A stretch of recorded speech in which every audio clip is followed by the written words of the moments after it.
For a long time in my business life, I've tried to separate business and my personal life.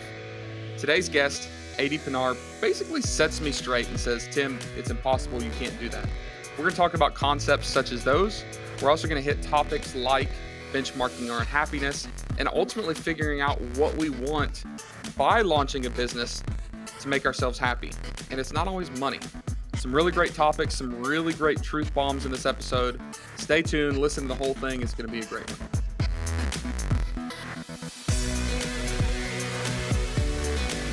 Hey everybody, and welcome to another episode of the AM PM podcast. Today, we are talking old school and new school. And when I say that, I mean we have a guest who was, I guess you'd call you, one of the OGs, like old school e-commerce guys, because you founded WooCommerce. And anybody that knows anything about e-commerce knows that Woo is one of the big players in the game and has been for a long time, was very instrumental in the accessibility for an e-commerce store for maybe not the biggest companies, right? Like when I think of Magento, like I'm thinking, oh, I've got to have a huge dev team and all this stuff. But WooCommerce was, if I remember right, one of the first plugins. You just kind of drop this thing on WordPress and you're off to the races. Is that accurate? Yeah, 100%. And I think part of the backstory there is because Woo Themes came before WooCommerce, and a big part of the passion, because I built the first Woo Themes product before Magnus and Mark, my co-founders, joined, and we kind of formalized everything into Woo Themes and then WooCommerce. But it was also always this passion around how do we democratize something really powerful at a price point that actually makes sense for loads of people. So that was always the kind of the DNA for us. And I think if you have a look at WooCommerce now and they're at About page, they've literally just kind of I think gone much further than we could ever have thought about that vision. They literally talk about, hey, we just want to sell absolutely everything everywhere because we want to democratize not even e-commerce, but just democratize commerce in general. So I think that DNA is very much still there. Amazing. So one of the founder of WooCommerce. And now if we skip all the way forward to what you've got going on now, you're like just getting ready to launch Cogsy, which is kind of a state-of-the-art inventory management software tool. And you've got some other stuff in between. You've been involved in some other businesses, but long story short, you've been involved in entrepreneurism, specifically related to e-commerce for a lot of years now, and you've seen a lot of things. So I love when I get to interview people like you because you have so much insight from back in the day. When I say back in the day, it was only 12 years ago. In dog years, it's been forever. Remember, internet years and dog years are relatable, right? So like 12 years and internet years is a hell of a long time as well. It is. But more importantly, they're just talking about the stuff you've been involved with, and obviously your success as a business owner. You want to talk about success in life today, which I think is hugely important. And in fact, you've got a book.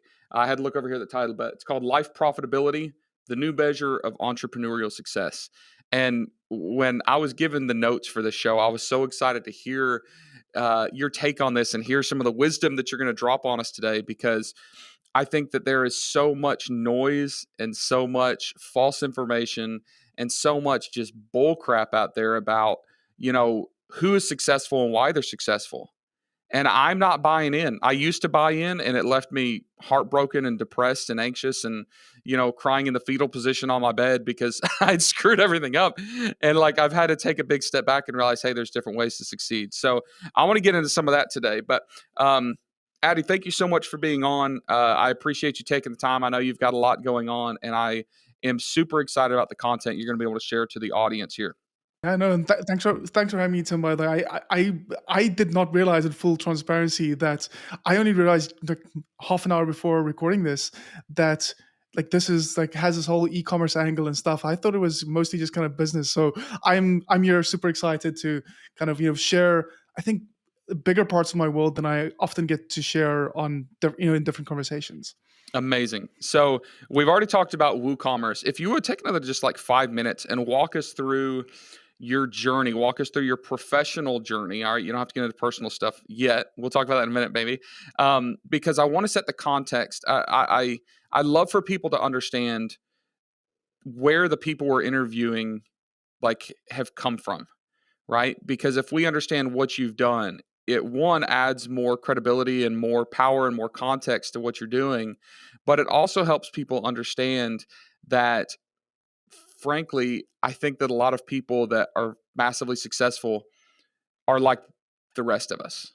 Right. And I think that it's empowering because, I bring someone on and say, hey, the founder of WooCommerce and this is like, that's a really great resume. Right. And I think that a lot of people are already listening and thinking, well, how am I going to be able to relate to this guy? Like, this guy's way smarter than me, way more successful. But I think a lot of people that are listening are probably as smart as you and have just as much potential as you. For a lot of reasons, you figured it out where other people haven't. So I think that relatability is something that I want to make sure that we cover when it comes to kind of your backstory. So if you would kind of walk us through from the WooCommerce days to what you're doing right now. Yeah, totally. So I think probably just before WooCommerce days, I think the first thing that I can mention, Tim, is I grew up in a middle class home, which in my words means that we never needed anything and we definitely had some luxuries. But I wasn't the kid that kind of got the brand name clothes. My dad also had a computer hardware store. He was an entrepreneur, and everyone on the block always got new computers. Like I can remember back in the day when CD-ROM came out. Like I was the last kid to get a CD-ROM, even though my dad could get it at cost, right?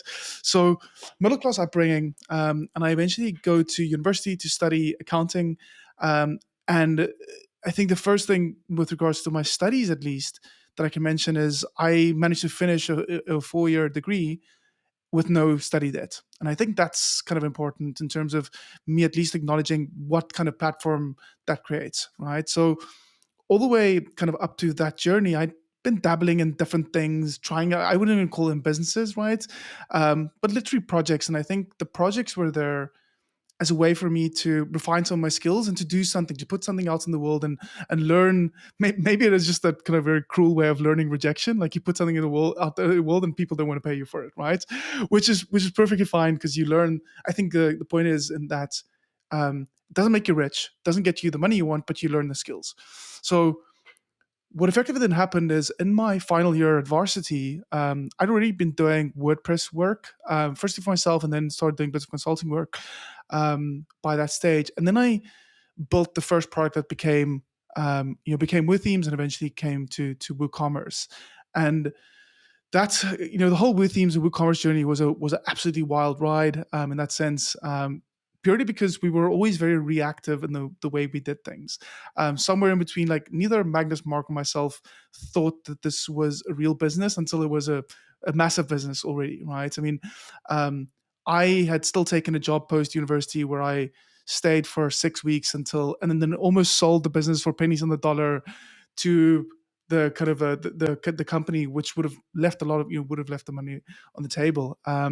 So almost made loads of mistakes, but then WooCommerce and WordPress in general kind of continues to ride this wave. I ultimately left in 2013 because I got to a point where I wanted a new challenge, regardless of kind of the money.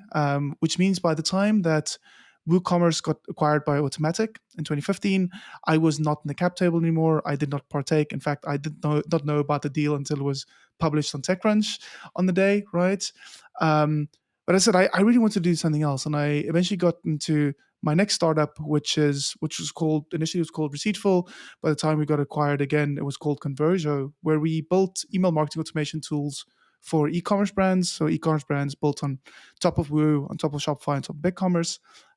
Sold that about 18 months ago now to Campaign Monitor. Campaign Monitor is probably a brand that most people listening here should know. Talking about OG, like they're OG in terms of the email marketing space, dating back 17, 18 years, right?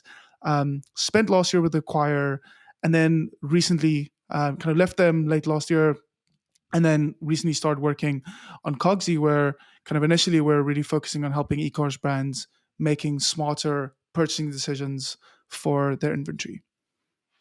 So I think it's safe to say you've had some successes in life, right? And I think that one of the things I'd like to talk today about is the sense of fulfillment, the sense of satisfaction. Like, as you're exiting these different companies, you're walking away from these different companies and things are going well. Did you feel satisfied?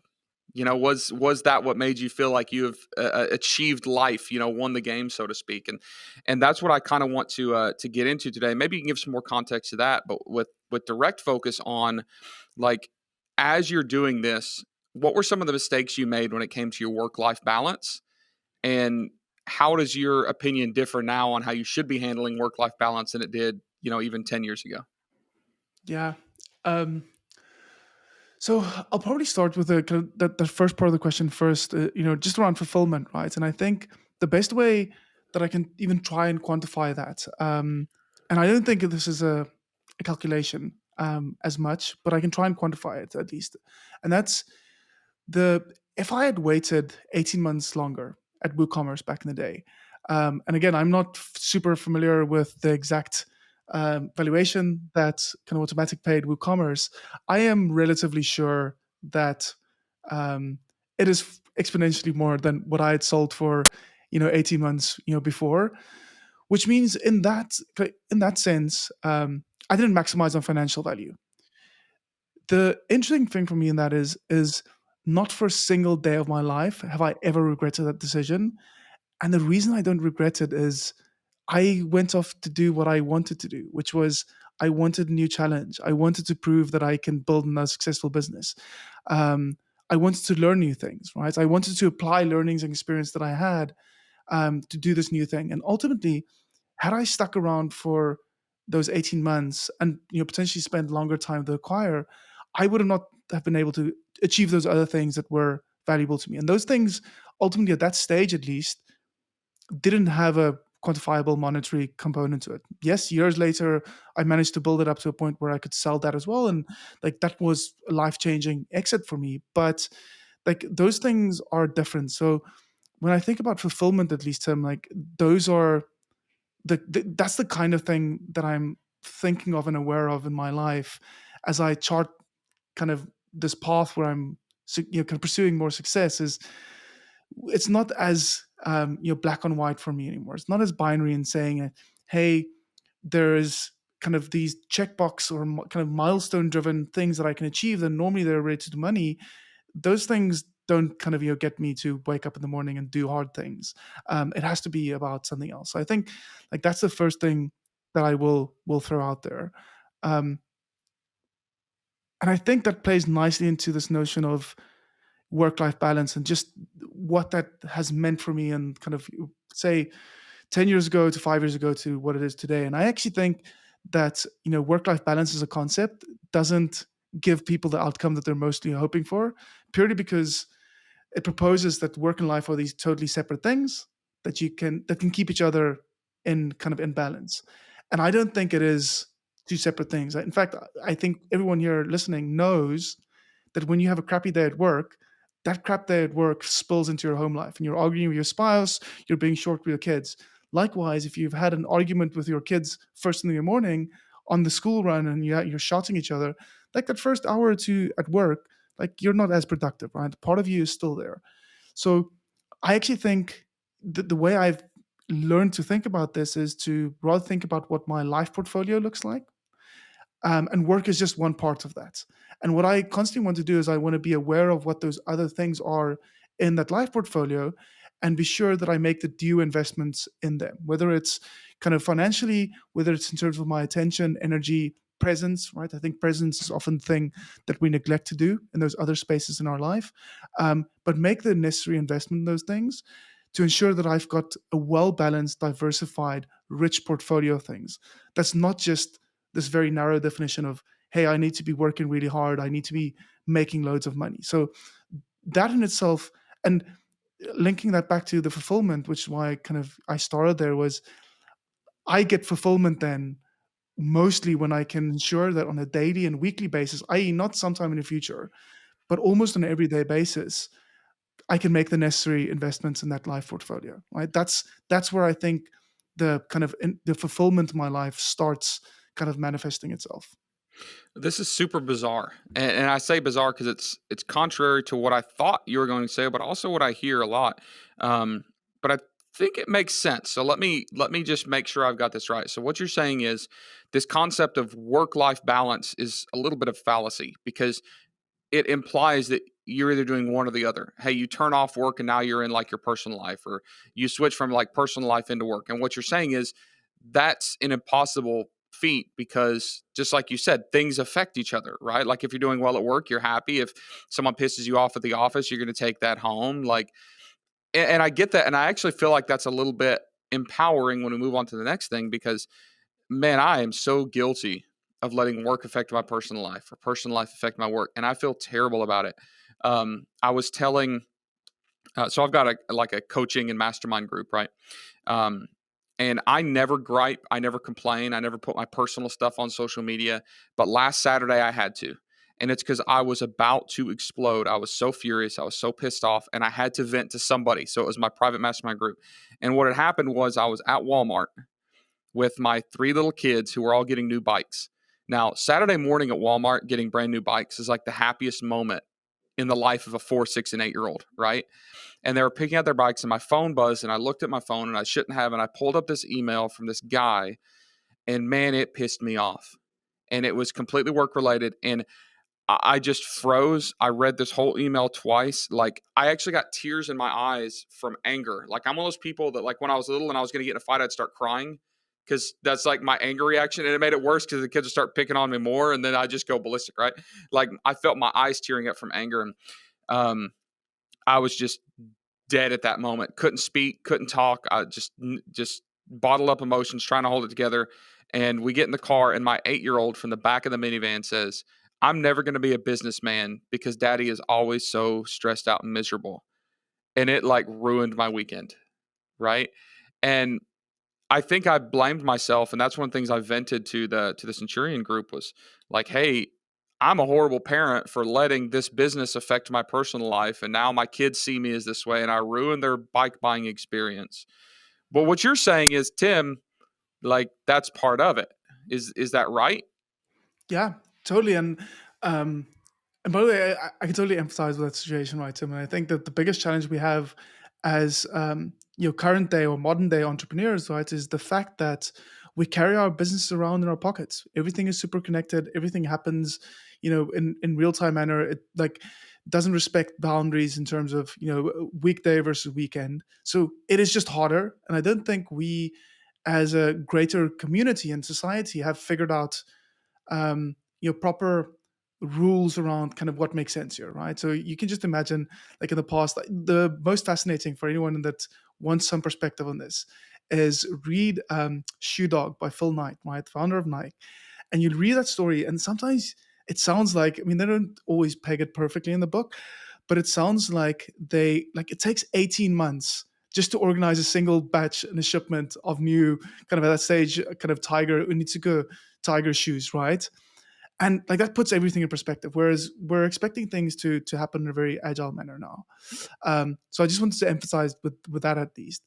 The story I'll share though, Tim, is my wife and I made this very conscious decision a couple of years ago. So my kids now are 6 and 9, and we decided as parents, one of the things we will never tell our kids is, hey, we have to go to work because we have to feed you guys. We have to pay for the house. We've got bills to pay and whatnot. And we decided, you know what? That is our responsibility as parents. Like we made the choice to be parents. So we've changed the narrative, and we actually tell our kids, listen here, we work because we like our work. We work because we're ambitious. We work because we get to create things, right?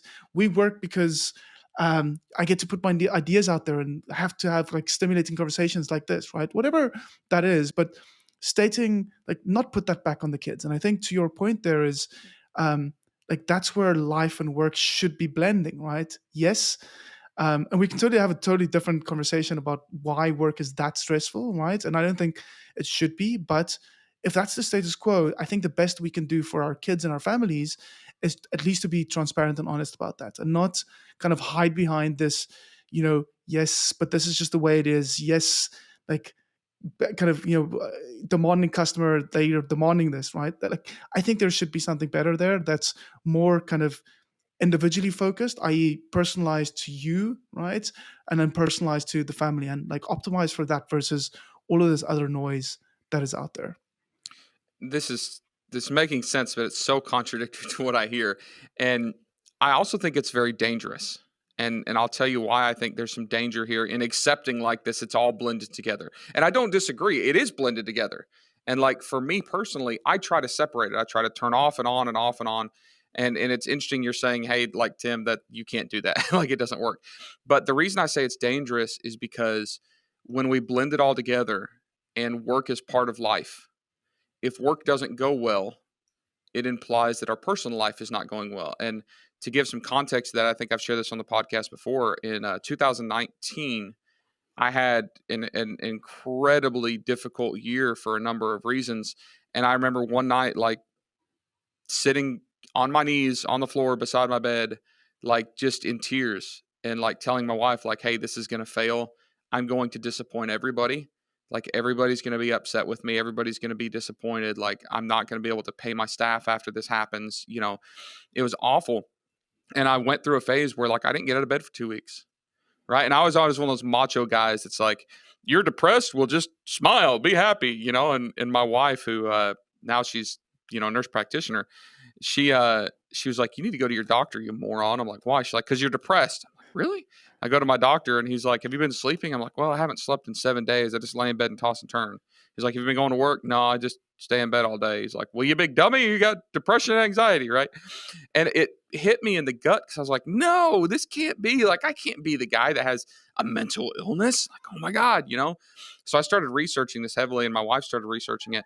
And we found out that entrepreneurs are like 7 times more likely than the general population to suffer some sort of anxiety or depression. And the reason is because they equate their business success to their personal success. So, you know, for the past 2 years, Addy, I've been telling myself, like, Tim, turn it off and on. Like, your business doesn't define you. If this business fails or doesn't go, like, it doesn't mean that you're a failure.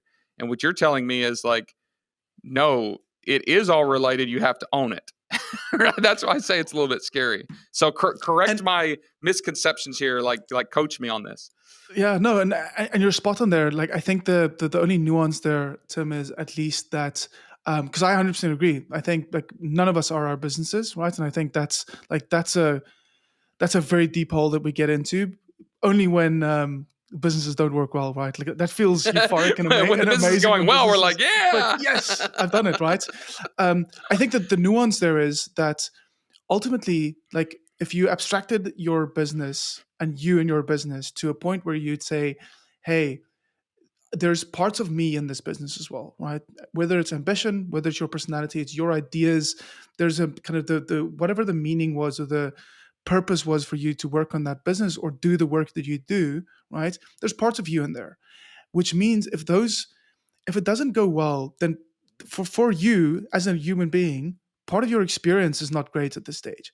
And I think being ignorant or dismissive of that by trying to hide it, for example, I don't think that helps you as an individual. Like, to that extent, I don't care about the business, but I still care about you in the business. And that, I think, ideally at least, that you in the business should be the same you or a very similar you in all other parts of your life. In fact, I think the biggest mistake that so many of us make is we show up as different versions of ourselves depending on who we're around, right? And I think that's a cop out and a compromise. And these are harsh words. I don't mean them to be judgmental, right? I still do it, right? When I see certain people, I still put on a bit of a facade, right, or have a different, kind of persona. But I can honestly say, though, that a big part of at least kind of my purpose for myself, the meaning that I derive in life, is figuring out, hey, how can AD be the truest version of himself on this day in every single space that he operates in? Not AD the entrepreneur, not just AD the husband, not just AD the dad, not kind of AD the author, just AD. Like, I don't care about all those labels. Like, somewhere beneath all those things, there's a very true and clear version of that, who that is. And ultimately, that person, like, if one part is not going well in their life, other parts will suffer as well. I would always flip that, right? I bet that in that story, if you told it in a similar way and you were speaking to business partners, right, or your mastermind and saying, hey guys, my marriage is falling apart, my kids absolutely hate me, right?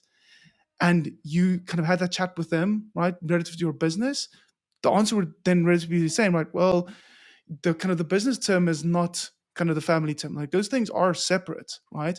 But the common denominator is still Tim, right? Tim is still kind of got tentacles into both of those kind of areas of your life. So that's the part that I think we should honor here and figure out is like, hey, I'm just a unique individual, and that me, regardless of whether I'm doing this or that, regardless of whether I'm working today or playing Nintendo Switch with my kids, It's the same Tim, right? Just Tim doing different things. So I don't know if that makes sense. That's at least how I kind of rationalize it for myself. It does make sense. It doesn't completely give me a clear path forward, right? Because it's almost like I used to be able to have this excuse of, "Hey Tim, it's not always going to be this stressful in the family when you have a bad day at work because you'll eventually figure out how to compartmentalize and silo this." But what you're saying is, no, you'll never be able to compartmentalize or silo it. It is what it is. Like we have to own it, right?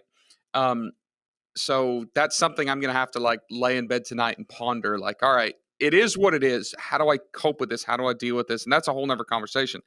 But we're talking about success, right? We've mentioned it like 4 or 5 times just in the past 10 minutes, talking about succeeding in business, succeeding at life.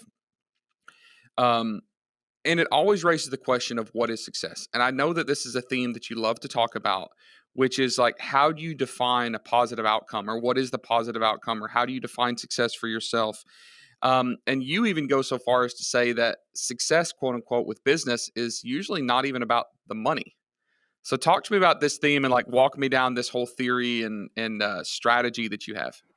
Yeah, so I think even before the money, Tim, what I will say is, most entrepreneurs and business owners, they start their journey with some kind of pursuit of freedom, right? Freedom of like what they work on, with whom they work on, when they work, etc.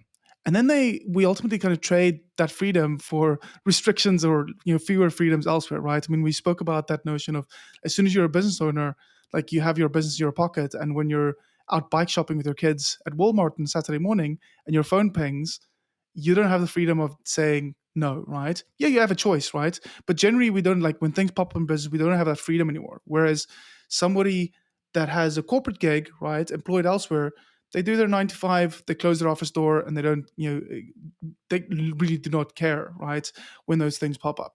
So when I think then, if I can take that segue from there and I go to kind of money, right, and outcomes here, I get these much publicized milestones, right? Hey, I sold my business for $1 million, or these days it's all about being a unicorn, right? And those are just milestones. And I always wonder, by the way, like if you sold your business for $990,000, like are you as cool as someone that sold their businesses for $1 million, right? Maybe not, because you wouldn't get the article, right? That's me, just me trying to be kind of funny there. But the real thing there is, I, I don't think any people really want money, right? That's not the thing they want. I think what they actually want with that is something else, right? So whether it's money to buy that fancy car that you've always wanted, or whether it's to go on these lavish kind of trips and have this holiday that you had, or whether it's paying off your debt, right? I think everyone wants something else, something that money can actually buy them, right? And I think when you take that approach to it, I often think that some people could actually get to that outcome, right?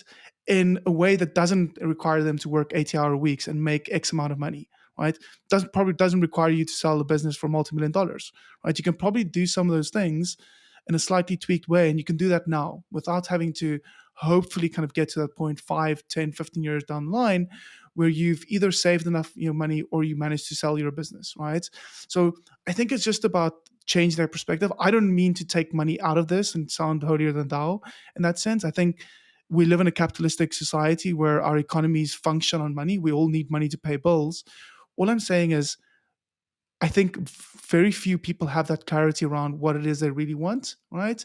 Which means they often end up kind of putting a ladder against the wall and they start climbing that ladder only to get up to the top and they realize, hey, this is actually not what I wanted. I should have put my ladder against a different wall, right? And I think that's the thing with money. Money just becomes this very big hammer that we sometimes take to a very small nail. Whereas I would much rather want to be aware of, what nails are there that needs to be hit, and what amount of kind of force that I need, force and thus resources do I need to actually hit those nails very specifically. I couldn't agree more. I think that a lot of the people, at least in like this, the majority of this audience, I can speak for, right? The audience of this podcast, the kind of solopreneurs, entrepreneurs get started in e-commerce. It's little things that get us started. Hey, I want to just make my mortgage payment, or make an extra mortgage payment to get it paid off sooner. I want to have freedom where I don't have to work a second job. I want to have freedom where I don't have to clock in 9 to 5, making somebody else wealthy while I'm beat down at, nearly minimum wage. And I think that that's soon forgotten about. We go from thinking, hey, man, if I could just be happy launching one product in Amazon and, making a nicer car payment, that'd be great, to like thinking that it's all about the dollars and it's all about the money. It's all about being a 7-figure seller and it's all about this and this and this and this. And it's almost like we take the eye off the prize. And a lot of times I think that we as a community achieve what we set out to be our benchmark of success and don't even realize it. Like, we Yes. do have the freedom, or we do have the education, that we got to learn from this, or we do have the experiences, and we don't even realize it because we're so wrapped up in the dollar value, or we're so wrapped up in where other people think we should be achieving, that we don't even realize we've won, Yep. right? So, exactly right. So, and I think I coach many other entrepreneurs, and the first thing we do in all of our coaching calls is to just celebrate a win, right, whether professional or personal, for exactly that reason, right? I think ambitious people, not just entrepreneurs, are so focused on the next thing, whether it's the next opportunity or the next challenge, that we often forget to sometimes just stand still and say, kind of, you virtually kind of high five yourself and say, hey, dude, like, you've actually made some progress in the last month, right? There's loads of psychology, for example, like when you're kind of taking on a new diet and exercising, like literally just taking a progress pic every single day, because our brains aren't good at allowing us to compare, like, hey, started here, now I'm here, right? So like I get that, right? That's the first part. And the second part of it is, ambitious people generally are the kinds of people that get to a milestone and then they set a new goal, right? That's what ambitious people does. And I think, and that's perfectly fine as long as we acknowledge that, right? And we say, you know what, fair enough, I've achieved this goal, and that, part of that goal was getting to seven figures in revenue because it helped me achieve kind of X, Y, and Z. Now I want to get to 8 figures. And I think at that point, it's just a question of, just don't do it automatically. Just don't go from 7 to 8 because that's numerically the sequence that you should follow. Like, just again, revisit, like, how do these things relate to my personal values, and how does, like, what outcome do I want once I reach there, kind of get to that door. Like, if I get to that door and I manage to unlock it, what should be on the other side of that room or on that door? Because that's what I want to be clear on, right? It shouldn't be this automatic, I'm just a hamster on a wheel that keeps on running, because that's how sequencing works, that's how life works, that's what mainstream media tells us. Like, I think at least be intentional about thinking that through, and always bringing that back to kind of, who am I? Like, what are my highest values, and what are those kind of, who are those other people, those other considerations around me that I also need to honor and respect and consider as I go down this path of pursuing whatever it is I'm pursuing. I think it sounds great, but it's tough because we see so much noise. Like, we are inundated with this imagery of what success looks like or what we should be aspiring to. And a lot of it is because it's needs to look that way in marketing. Like, I hate this concept of like e-commerce is easy, but it's because there's people screaming e-commerce is easy because they have to scream e-commerce is easy to get you to buy their course, right? So a lot of times what happened, and it's not just because of the marketing, it's not just because of the environment out there full of this stuff, but it's, we as humans do this. We compare ourselves to others, right? And we set benchmarks, quote unquote benchmarks for success that are not realistic, or we compare ourselves to others' perceived success when they have to put on this facade of success for other reasons when it might not actually mean they're successful, right? So when I'm thinking about like benchmarking success in business, you actually have a concept that you call like benchmarking your unhappiness, right? So we're not even talking about success in business. We're talking about happy or unhappy. So can you explain? I know it's something you talk about in your book too, but explain this idea of like benchmarking your unhappiness and how we can apply that to our lives. Yeah. So I think, as a starting point of that term is, scroll through anyone's Instagram feed, and you ultimately get the curated bits of their life, right? So you can look at anyone that, any role model that you would generally kind of look up to, and unless you were following them around 24/7, and even then, if they're not being totally honest, they can totally hide their inner psychology and what, kind of, how they feel and how tough things are for them. You're mostly getting a curated version of their experience. And I think that's so important to note, right? So every single successful person, regardless whether it's in business or some kind of other modality, um, they have their struggles, and they're not necessarily going to tell you about those things because that doesn't make for good marketing. And even in those kind of very vulnerable raw things, there's also a spin to that. I'm not saying everything is disingenuous and inauthentic, but at least acknowledge the purpose of putting those stories out there. The purpose of the marketing is to try and get something else, which is not just tell a story, right? So I think that's the first thing to acknowledge here is everyone goes through tough times, and all of our kind of challenges and tough times just look slightly differently. So when we are looking at other people, then I think we neglect that. So we look at them and say, oh, they're shooting the lights out. Everything must be going so well. Look at Adii, he just bought a new car, right? Why am I work doubly as hard as Adii does, and I haven't bought a new car in 10 years, right? So what it ultimately does is, and unfortunately, again, societally, with the kind of the internet being what it is, we're constantly reminded of these things these days, right? You only open up your phone, you go into any social platform, and you start seeing like the kind of where other people are at versus where you're at, right? And I think that just creates that delta of like, I don't suddenly feel as good. But the challenge with that benchmark is whatever someone else is doing, that's great for them. That doesn't mean that thing is verbatim good for me too, right? And hence why, again, like, to the previous point, then if I was clear about what success actually meant to me, I could probably filter out much of that noise, right? For example, like, I do not care about fancy cars. So whenever I see someone that I aspire to that posts a fancy car, I don't even it doesn't even resonate, right? It's not something, because I know that part at least about my success. And I can say that as well. Like, I every now and then I do look at someone like launches a new software business in my space, and suddenly I have massive traction. By the time I would like to invest, valuation is yay high and I can't afford it anymore, right? That's happened as well. And I'm like, how did they just do that? So I still get trapped there as well. All I know is generally that kind of sensation, that feeling, that's never made me feel good, right? So hence why I say, like, I think we should focus more inward than we do outward and benchmark against ourselves, right? Literally, like in the same way, if you were a kind of athlete running 100 meters, doesn't really matter who you're running against. You have a personal best, and you only need to really kind of improve your own personal best, right? It's not about winning the race; it's about improving that personal best. Makes so much sense. Sometimes I forget that I'm actually interviewing on a podcast. I feel like you're just coaching me up here, which is great because this is so much stuff that I need to learn. It's funny. I just wrote down this idea because look, I suck at Instagram. I suck at personal branding actually. Like a lot of people know who I am but can't find me, right? And it's interesting. I think that I've had some resistance to like trying to focus on Instagram because man, I hate just posting all the cool stuff because I feel like it's a little bit fake, right? So I literally made this note like, what if I changed my entire Instagram where I only covered like the struggles and the normal stuff and like the here's trash on the floorboard of my car and look I spilled coffee on my desk and look my kids are screaming at me like because and I think that we forget that even the people that we follow, even the people that we look up to, like they're humans too, and I think that when we don't remember that, it puts undue pressure on ourselves to quote unquote succeed in a way that's just not possible. And then we completely miss out on this chance to be happy because we have benchmarked what happiness should be, right? To your point. Yeah, It's very interesting. exactly. Amazing. Man, I could talk to you for like 6 hours and just keep sharing this experience. And again, those of you that are listening, the reason that I think this is so valuable is because Adii has done it. Like Adii has worked in this space. He understands e-commerce. He's had multiple businesses.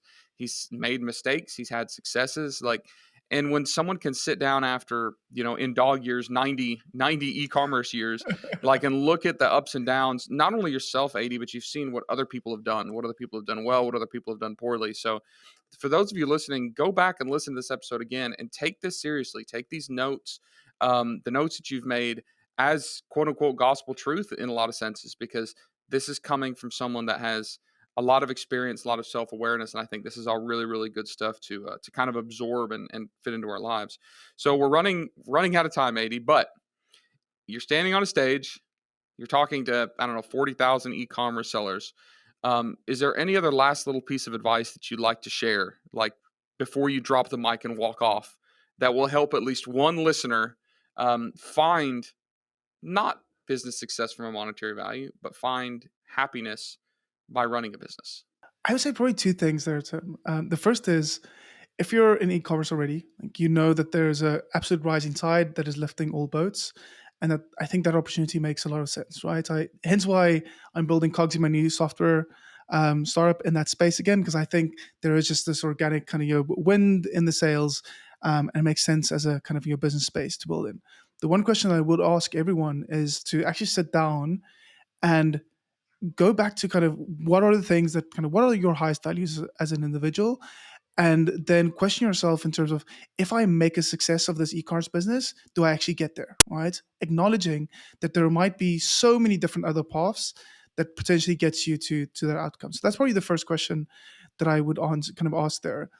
And then the second thing is, if that's a yes, if that's a hell yes, and you say, Adii, yes, I love the space, totally committed, I'm in this for the long haul, not just here for the fly by night, kind of hoping to make millions in a week, then I'd probably say, if you're building an e-commerce business, um, really spend time on the fundamentals in your business. I think we've seen so much growth in e-commerce, and it's plastered over many of the cracks in businesses, right? Where you've been able to literally top a funnel, do so in a cost efficient manner, and you don't have to be that profitable. You don't even have to be that clear about, am I actually profitable on these sales or this channel or this partnership? So truly getting those fundamentals, the unsexy back office type stuff in your business, make sure those fundamentals are healthy, because I think that's what sets you up for medium to long term success, sustainability, and profitability in your e-commerce business. Amen. All right. The final question I ask everybody: you've been in this entrepreneurial world a lot. You've had to learn a lot. Um, I suspect that you listen to other wise individuals in the form of books. So if you had to go, you've already mentioned one. We talked about Shoe Dogs. If you had to go to your bookshelf right now and pull off a book that has made the single largest impact on your life when it comes to business, what book would that be that you'd recommend, and why? Yeah, easy choice. Siddhartha by Herman S. It's a story about a journey, and I won't give the whole book away. It's a short read for most people. I think you'll cover it in like 2 or 3 hours, even if you're a slow reader. Um, but it's the journey of Siddhartha.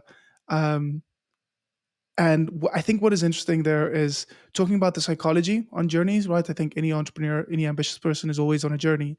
Um, but just how Siddhartha's psychology and his experience in the moment changes and where that journey leads him, I think is fascinating. It was an absolute eye opener for me a couple of years ago when I'd read it the first time. I've read it a second time. Can highly recommend it. Awesome. Well, I've made notes of it. I'm going to order it, and I will read it. I've never heard of that. It's one of the coolest questions on this podcast because I think everybody's going to talk about the same 6 books, and I hear about stuff I didn't even know existed. So it's amazing. All right, Adii, thank you so much for sharing your time and wisdom. I know you're a busy guy. You've got Cogsy about to drop, but and I'm sure the listeners also appreciate you taking the time to share some of this with us. For those of you that are listening, if you found this valuable, make sure to leave a review on whatever podcast your platform, your whatever podcast platform you're listening on, and then also go and follow Adii. Adii, if people wanted to follow you, I know they can find you on LinkedIn. Where else can they find you? Yeah, probably the place that I'm most active is Twitter. That's ADII. That's my username on Twitter, or my personal site, which is adii.me. .me. Gotcha. And go to cogsy.com, cogsy.com. It's in kind of beta testing as we're interviewing this and launching here in a very short period of time. And if you guys go and just check out the website and Adii sees the traffic, he'll get like a little adrenaline spikes. It's like, oh, people are coming to Cogsy. And then he'll cookie you. Dopamine. Yeah. Yeah. And then he'll cookie you and, market to you and, you'll end up buying his software. So that's all great. All right, Adii, thank you so much for being on. Thank you for those of you that are loyal listeners. I love you. I appreciate you. And I love the messages that you guys send me, encouraging me, because the way I see it is I'm kind of right in the middle of all this with you. And I think that we can all succeed together. So thank you guys. See you on the next episode.